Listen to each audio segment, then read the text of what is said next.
anu Karaoke. martabakean.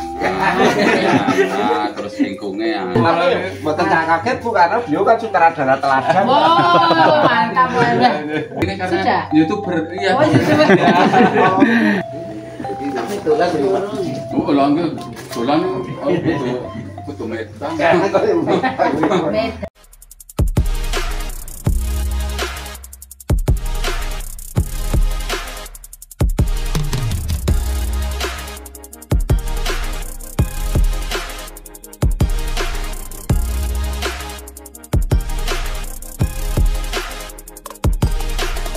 Pada hari yang penuh semangat ini, Kampung Hatiminatan khususnya wilayah RT 55 dan RT 54 mendapatkan kehormatan besar dengan kunjungan Ibu Catur dari Kepolisian Yogyakarta bersama dengan tim. Kunjungan ini bukan hanya sekedar silaturahmi, tetapi juga menjadi momen penting dalam upaya meningkatkan kesadaran masyarakat tentang pentingnya keamanan lingkungan khususnya di wilayah Kampung Hatiminatan Yogyakarta. Ibu Catur memberikan penyuluhan yang sangat bermanfaat mengenai langkah-langkah pencegahan kejahatan dan bagaimana masyarakat dapat berperan aktif dalam menjaga keamanan wilayah. Beliau menjelaskan pentingnya kerjasama antara warga dan pihak kepolisian, mulai dari menjaga komunikasi yang baik, melaporkan kejadian mencurigakan, hingga mengaktifkan kembali ronda malam sebagai langkah preventif. Dalam kegiatan tersebut, Ibu Catur juga mengapresiasi inisiatif warga Kampung Hatiminatan RT 54 dan juga RT 55 yang telah menunjukkan kepedulian terhadap keamanan lingkungan. Beliau menekankan bahwa dengan solidaritas dan kesadaran bersama, ancaman terhadap keamanan dapat diminimalisir. Diskusi berlangsung hangat, di mana warga aktif bertanya dan berbagi pengalaman seputar keamanan di kampung mereka. Ibu Catur menjawab setiap pertanyaan dengan penuh perhatian, memberikan solusi praktis yang dapat langsung diterapkan. Pak Polsek di sini juga sangat welcome. Monggo nanti Pak untuk mengisi. Nah, ini yang undang Pak Pos Kamling. Yang kita harapkan ya Pak, mudah-mudahan Pos Kamling ini bisa berbawa Pos Kamling di sini RT 5455 Nyun Sewu bisa ini sebagai awal nggih. Ya harus disiapkan Pak Haridi buku tamu, buku mutasi ini sudah kami kasih contoh. Nggih. Kemudian buku tamu dengan maksud dan tujuan siapapun yang sowan samba misalnya Pak Kapolsek lewat dan isi Pak Ketua RW ngecek kamling diisi nggih Pak Babin. Nah, ini gitu. Terus selama ini jembitan kegiatan untuk nopo Pak RT? Biasanya ya itu Bu untuk piknik, untuk senang-senang ini ya, untuk memperbaiki. Dalam sebulan berapa ini penghasilan itu dari jembitan itu? Pendapatannya kalau di RT 55 itu sekitar 250 sebulan. Iya. Sebulan 250 kali 12 nggih, kali 11 katakanlah. Ya 12 karena setiap bulan nggih. Monggo kegiatan bisa bermanfaat karena saya juga menggali dari masing-masing warga, ada yang dipakai dana itu digunakan oleh warga, misalnya ada yang keseripahan. Nah, keseripahan kan kadang Nyun Sewu namanya orang duka itu kan ada yang cecekel, ada yang enggak. Kita untuk beli peti, beli daun ubur ampe itu dipinjemin dulu. Nah, nanti setelah selesai dikembalikan. Nah, itu ada kas yang dicorot ini di kemarin mana Pak Walaman ya? Pak Walaman itu dikhususkan 5 juta itu dikhususkan ada warga yang misalnya pas ya berkabung, berduka itu dipinjam, nanti pada saat setelah 7 hari dikembalikan. Itu bagus. Dan ada juga yang dipakai untuk beli alat-alat RT, ada prasmanan, RT sana ada jelagrak, misalnya RT sana ada meja kursi. Jadi kalau ada kegiatan wis gurgarin juga di RT itu saling bergantian. Kok kene sik nggo prasmanan nyilih kene, jelagrake RT kene gitu. Wis ora nyewa, bagus juga. Ya ada lagi yang dipakai untuk piknik, setiap bulan sembako untuk yang membutuhkan, budgetnya 100.000 misalnya sebulan 3 orang itu ganti. Di Jalan Sukun itu yang satu arah depan SMP 4 Muhammadiyah 4 wetan dalan mengidul itu banyak sekali orang tua yang hanya berdua, wes sepuh-sepuh. Itu saya door to door, saya kulon wuni semua. Ya, sampai baru kali ini ada polisi yang mau mendatangi rumah. Saya catat nomor teleponnya dan saya juga ninggali. Karena tujuannya apa? Kalau terjadi apa-apa, gitu, mungkin putrane rasa dihubungi, paling tidak ada Babin Kamtibmas yang bisa dihubungi, misalnya masuk angin, nopo apa, kayak gitu kan. Nah, betul, ternyata ada yang mau meninggal di situ, menguang loro. Nah, akhirnya ya kita yang datang, gitu, memberi bantuan. Itu salah satu tugas Pak Babin ini ya memang. Kalau saya di online itu kalau bapak-bapak, wah, tapi saya prihatin tuh anak-anak itu Bu. Sekarang sudah mulai Bu, anak-anak remaja itu ngeri jadi.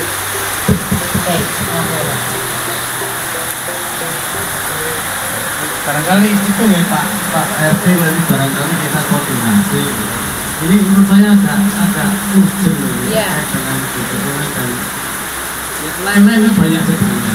Terutama video itu kalau bapak-bapak saya mau keluar anak-anak misalnya saya anak ya masa depannya seperti apa gitu dari kecil karena itu merusak itu apa ya nanti bisa terjerumus ke tidak kriminal gitu akhirnya karena marah katanya jadi online nanti terus ada bisa duduk marah malah orang tuanya di istilahnya kekerasan seperti itu. Ini mudah-mudahan insya Allah kita kebetulan Bu RT mah tertarik itu kemarin itu sempat bicara sama saya. Ya mungkin nanti gimana teknisnya kedua RT atau ya kalau ruangannya nggak muat ya mungkin bergantian gitu. Barangkali itu Bu atau gini Bu, saya tuh juga bingung banyak hal terkait katakan video online. Itu tuh termasuk gimana Pak beli apa terus sanksi hukumnya seperti apa Bu? Barangkali ada sedikit. Dalam kesempatan pada malam hari ini, yaitu judi online, yaitu menjadi perhatian khusus, sekaligus menjadi ancaman serius di era digital. Ibu Catur menjelaskan bahwa akses itu mudah melalui perangkat elektronik. Dampaknya itu sangat merugikan, baik secara finansial, psikologis, maupun sosial. Judi online seringkali menyebabkan kecanduan, kerugian besar, dan kehancuran hubungan keluarga. Secara finansial, banyak orang kehilangan tabungan atau terjebak hutang akibat kecanduan judi. Secara psikologis, pelaku judi online rentan mengalami stres, depresi, dan gangguan mental akibat tekanan finansial. Dan secara dampak sosial, judi online dapat merusak hubungan keluarga dan mengganggu stabilitas sosial. Guna menanggulangi judi online, yaitu adalah edukasi dan kesadaran dengan memberikan pemahaman kepada masyarakat tentang dampak buruk judi online melalui kampanye dan penyuluhan seperti yang Ibu Catur lakukan pada malam hari itu. Pengawasan digital dalam hal ini adalah pemerintah perlu bekerja sama dengan penyedia layanan internet untuk memblokir situs-situs judi online. Dan aparat harus menindak tegas pelaku judi online, termasuk mereka yang mengoperasikan platform tersebut. Pendampingan psikologis untuk mereka yang terlanjur kecanduan perlu diberikan layanan rehabilitasi dan pendampingan psikologis. Alternatif secara positif yaitu masyarakat, khusus generasi muda, perlu diarahkan pada kegiatan positif seperti olahraga, seni, dan keterampilan produktif lainnya. Dengan sinergi antara masyarakat, pemerintah, dan aparat penegak hukum, diharapkan klitih dan judi online dapat diminimalisir sehingga tercipta lingkungan yang aman dan kondusif di Yogyakarta. Peran keluarga, orang tua harus lebih aktif mengawasi pergaulan anak-anak mereka, memberikan pendidikan moral, dan menjadi teladan dalam menyelesaikan konflik secara damai. Dan sekolah perlu meningkatkan pendidikan karakter dan memberikan pemahaman tentang bahaya kekerasan serta konsekuensi hukumnya. Aktivitas patroli lingkungan seperti ronda malam dapat mencegah aksi klitih. Warga juga diharapkan melaporkan setiap aktivitas mencurigakan kepada pihak berwenang. Sekaligus, pihak kepolisian harus bertindak tegas terhadap pelaku kelitih untuk memberikan efek jera dan mencegah kejadian serupa. Dan juga dibahas tentang pencegahan kelitih yang sedang marak di Yogyakarta. Aksi kekerasan jalanan yang sering melibatkan remaja ini telah menjadi perhatian serius di Yogyakarta. Dan fenomena ini tidak hanya meresahkan masyarakat, tetapi juga mengancam keselamatan jiwa. Bisa masuk ke dalam rumah. Ampun deh, Pak. Kita ada program Ibu Memanggil. Jadi Ibu Memanggil ini sedikit gambaran. Ini adalah program dari Bapak Kapolda. Okay. Program ini dibuat karena adanya atau maraknya tindak kejahatan yang kemarin bisa dinamakan dengan kelitih. Sebenarnya kelitih itu konotasinya itu kan kalau zaman dulu saya kecil penjenengan waktu yang sepindahan kelitih bahasa kelitih kita boleh sesuatu yang bermanfaat. Contohnya nyangkruk kan ngoten nggih, rondo, kumpul. Nek sekarang kelitih itu menjadi sesuatu ya bisa membuat gangguan kamtipmas. Konotasinya sudah beda, artinya sudah beda. Padahal kelitih itu artinya bagus, mencari sesuatu kelitih itu mencari sesuatu yang bermanfaat. Nah ini mungkin manfaatnya anak-anak itu iseng. Tapi saya pernah sebenarnya dia menginterogasi si anak yang malam ketangkep karena membawa sajam. Tak tanya, nek melakukan kalau ini mau foto sampai gowo obi yang digubet kegir. Nah, iseng aja bu. Nek iseng, ini iseng ya. Iki gir kita tak tutup dasmu. Ora kok iseng lho. Jangan aku seenaknya menjawab kok iseng. Akhirnya tutup dasmu ya iso bisa. Nah, jangan sampai bilang iseng. Ini sesuatu yang bisa membuat bahaya orang lain, ya, celaka orang lain. Nah itu makanya dengan adanya maraknya kejahatan jalanan, kepolisian itu polsek, polres itu setiap malam ada yang namanya KRYD. Jam 12 malam itu apel Pak. Apelnya bergantian, mungkin nanti di alun-alun dilakukan di Pangkolaman, di mana. KRYD itu kegiatan rutin yang ditingkatkan. Nek rutinnya patroli, biasa patroli, tapi ini ditingkatkan. Satu, nanti dilaksanakan operasi. Operasinya apa yang kita sasarannya? Buka jok, kemudian joknya ada sajam, ada narkoba. Sajam itu nopo itu Pak, yang paling kecil. BR. Ya dong, bisa. Atau kejojoi, nek ada sakau gitu, ngombe narkoba itu jojok-jojoknya ngoten niku terus ketiye sing nang nah itu namanya sakau, nggih. Nah itu nggih. Sajam lah Bu Ami kok nggawa apa jenenge? Kemarin itu warga saya itu cah SMP kelas 3 membawa gergaji kumpul. Gergaji ini apa tuh ya Pak?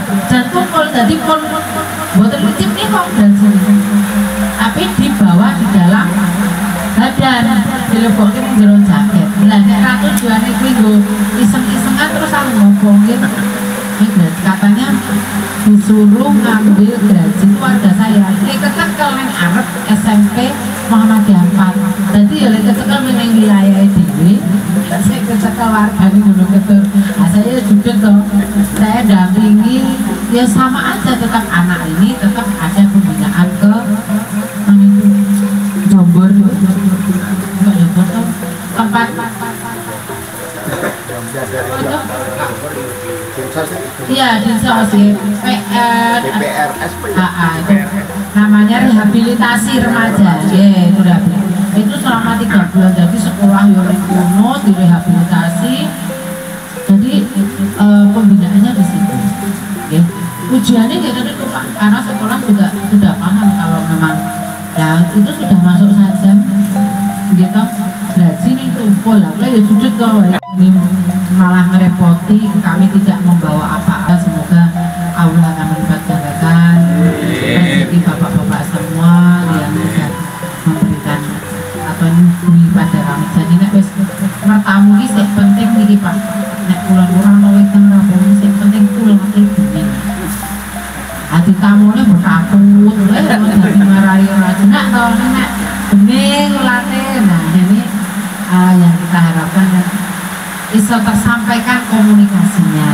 Nek mboten yo lah nyampaikan yo nyawang kok ngomong aku bapak-bapak kok beda. Ayo lah ngomong yo wis. Ini tapi alhamdulillah saya merasa senang diterima dengan baik. Nggak apa-apa, umpamanya ini kita nggak bisa menyelesaikan masalah ini, orang ini terlalu berbuat onar di tengah masyarakat ya. Dari kebijakan kampung, kebijakan warga itu mau membuat apa istilahnya peraturan kampung itu bisa saja mamanya kok kan terutama di PKK. Jadi ibu manggil ini prosesnya begini Bapak. Kalau seandainya bapak-bapak ini putra putrinya ada yang belum kembali pulang sebelum atau di atas jam 22, jam 22 ini tugasnya ibu. Ibu ini suruh telepon ke Pak Babin, atau Pak RT dulu. Ke Pak RT, kemudian Pak RT ini alurnya nih ibu panggil memang agak ribet tapi mungkin ini prosedural. Jadi ibu ini mengatur ke Pak RT, Pak ini si Fauzan ini kok jam 22 kok belum pulang ya Pak, minta tolong Pak gimana caranya Fauzan bisa pulang. Pak RT kemudian harus punya nomor telepon Pak Babin Kamtimas atau Bu Babin kalau mau ada babinnya ibu-ibu. Halo Pak Babin, ini Pak RT 54, Pak RT 55, ini warga saya, putranya Bu ini ya, ini sampai jam sekian, jam 22 kok belum pulang. Minta tolong Pak Babin, supaya nanti bisa segera pulang. Nah, ini akhirnya Pak Babin teleponlah ke Polres, ke Polres itu bagian serse, nanti dari serse itu nanti akan koordinasi dengan Samarta, dengan penjagaan yang nanti akan dilakukan patroli. Nah kemudian patroli itu nanti mencari si anak ini dengan ciri-cirinya seperti apa, menggunakan kendaraan apa, atau mungkin bisa diminta nomor telepon, ditelepon semuanya. Ini yang mencari informasi. Setelah ada nanti dari penjagaan telepon ke reskrim, sama reskrim bersama-sama menjemput, misalnya bermain di UGM misalnya seperti itu. Nanti dari kita mencari informasi, mungkin pakai HT ya, agar apabila melihat anak ini jam sekian belum pulang, nah itu nanti bisa dikontak melalui HT atau telepon, misalnya ada di wilayah Sleman atau apa daerah Batul, nah itu langsung dimana berada anak itu dibawa sama petugas Polres ya, kemudian diserahkan ke keluarganya, didampingi Pak Babin. Itu jadi itu tugas ibu di dalam program Ibu Manggil ini adalah tugas ibu. Bapak coba Bu telepon Pak RT, telepon Pak Babin, Pak Babin telepon ke Polres. Nanti Polres dari patroli, dari reskrim itu mencari informasi semua. Baru nanti insya Allah pasti diketemukan. Kalau memang di atas jam 22 itu belum, yaitu dengan harapan anak-anak di Kota Yogyakarta ini tidak ada yang menjadi pelaku dan korban tindak kejahatan. Itu tujuannya Bapak Kapolda, meminimalisir ya, karena kalau di Kota Yogyakarta sendiri itu hanya sebagai tempat, tapi biasanya pelakunya bukan orang kota gitu, mungkin pas dari Batul lewat gitu, atau mungkin dari Sleman ada yang minta gitu, jadi masyarakat juga bisa membantu kita petugas kepolisian apabila melihat trek-trekan atau mungkin orang bergerombol. Ini sudah ada TR lagi Babin Kamtipas untuk mengecek apa Pak kemarin Warmindo apa angkringan Pak? Ada itu TR-nya gitu, Warmindo, anak-anak yang nongkrong. Nah ini juga tugasnya Pak Kamil nggak apa-apa. Mas Kamil di sini di data Warmindo ada berapa, terus yang nongkrong di situ kita, oh ini warga kita. Kalau di situ ada orang luar yang gerak-geriknya aneh, mau COD-an apa, misalnya entah itu bisa narkoba atau COD-an yang lain, barang-barang yang larangan, nah itu monggo silakan. Sepertinya itu mudah-mudahan sedikit dari kami, bapak-bapak semua nanti bisa membantu kami menjaga keamanan lingkungan dan Kamtibmas tetap terwujud. Kita harapkan seperti itu. Insya Allah setelah pilkada ini kondusif, masyarakat bisa menerima siapapun yang menjadi pemimpin kota Yogyakarta. Kita Bapak, karena tanggal pelantikan 6 ya, 6 Februari kita pelantikan Bupati dan Wali Kota di KPH. Semoga program-program kerjanya bisa memakmurkan dan mensejahterakan masyarakat kota kita gitu kan. Ya yang jelas itu masyarakat air aktivitas mungkin pilkada aman, enak boleh aman ya. Itu juga slogannya Pak Kapolda seperti itu kemarin. Pilkadanya aman kan, boleh aman juga enak. Enak baru pilkada demo terus ya polisinya ya jaga masyarakatnya ya mesti kok nengkono demo nih, wah nyambut gawe ganti gitu ya. Itu sepertinya kita belum maju Pak ini. Yang saya sudah makan tahu 3. Terus ganjil lho Pak, jadi ganjil lho Mas tahu. Kakek lho tambah sisi. Ya dari kami terima kasih banyak Bapak, saya tutup. Ke depan monggo disambung kita komunikasi. Jangan hanya terhenti malam ini loh Pak, dikunjungi Pak Haruji oleh mengunjungi. Kunjungan ini diakhiri dengan harapan besar agar Kampung Adiwinatan RT 55 dan RT 54 dapat menjadi contoh kampung yang aman, nyaman, dan harmonis. Warga juga mengucapkan terima kasih kepada Ibu Catur atas dedikasinya dan juga kepada tim, dan mereka berkomitmen untuk terus mendukung program-program keamanan lingkungan bersama Kepolisian Yogyakarta. Semoga sinergi ini terus terjalin untuk menciptakan lingkungan yang lebih baik bagi semua. Mohon maaf, kami dari Satdimas dari Polsek Ngambilan mungkin kurang berkenan di hadapan bapak-bapak semua, mohon dimaafkan ya Pak. Kita sharing, kita komunikasi, kita berjalin silaturahim. Kita akhiri, wassalamualaikum warahmatullahi wabarakatuh.